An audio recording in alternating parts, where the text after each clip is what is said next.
So I've made a mistake. I've realized that there were, in the study session, there were 3 questions that I forgot to go over. They were on the last page, and I was just in a hurry to get you guys out of here, I guess, and I totally forgot about those 3. So what I wanted to do was I thought that I would do this quick video.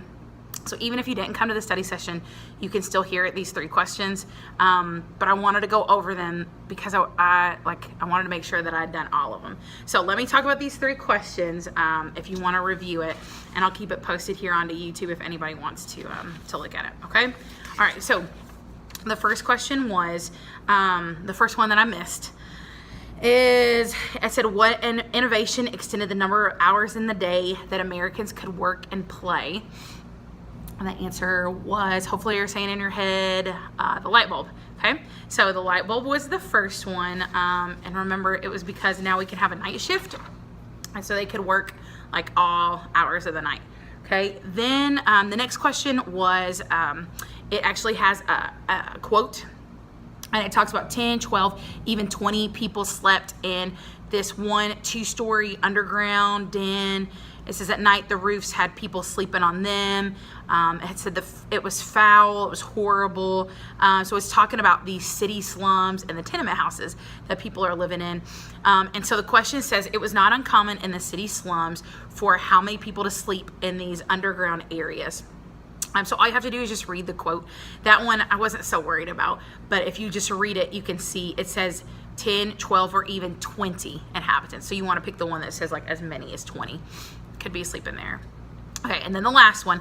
This one was a really hard question, so I do feel bad that I didn't go over it, but hopefully this will make it right. So this last one, it has a diagram that goes across, and it has, it starts off with cattle, and then it says a slaughterhouse, and then the meat packing factory, or a meat packing plant, and then the meat industries where they like send it out. So they said, what would be an example of this diagram? Is it horizontal or vertical integration? Okay, now it is written out like, make sure I'm only going to show you this one question. Okay, you see how it's written out like this way? Okay, so since it's written out that way, a lot of people think, oh, it's horizontal because it's written horizontal, and that's not it. Remember, horizontal integration is where you're buying the same business.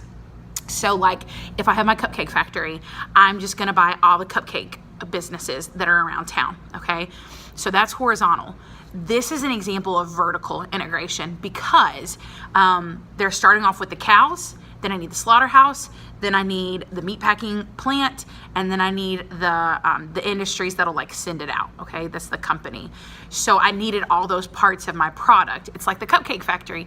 I need flour, I need eggs, I need sugar, like all the different things that you need to get to your product. So don't be deceived because it goes this way. Don't think that it's horizontal. This one's actually talking about vertical integration, and that's what Carnegie did with his steel plant.